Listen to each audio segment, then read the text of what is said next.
one thing about me, I'm always going to make a pros and cons list for everything. When I've heard people say, you're losing the plot with someone when you make a pros and cons list about them. I could see that in the context of you never making one before, and so now you feel like you have to make one because you're like, I'm not sure that the pros outweigh the cons anymore in this relationship. Because ideally, you're in a connection with someone, with anyone, because the pros of the relationship outweigh the cons. I've had a pros and cons list for every single man I've ever talked to for more than 2 weeks.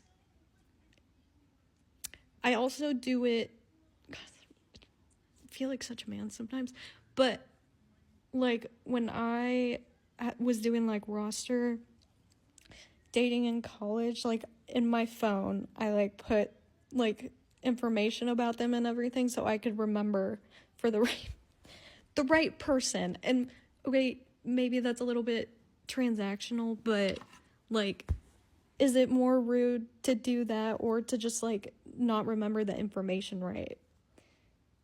Because I think it's a lot more thoughtful to actually pay attention and write that stuff down so I get it right than messing it up.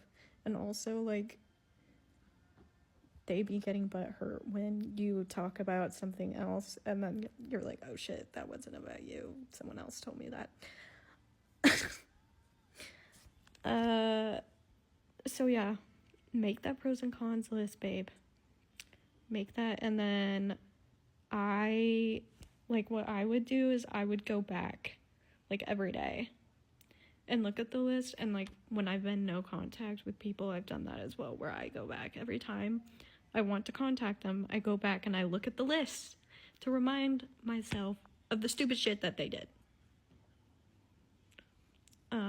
But yeah, it also just kind of keeps you accountable for the relationship too, to see how you're playing into it, how you're affecting the pros and cons of the relationship as well. Because a lot of romantic relationships, when it comes to cis men,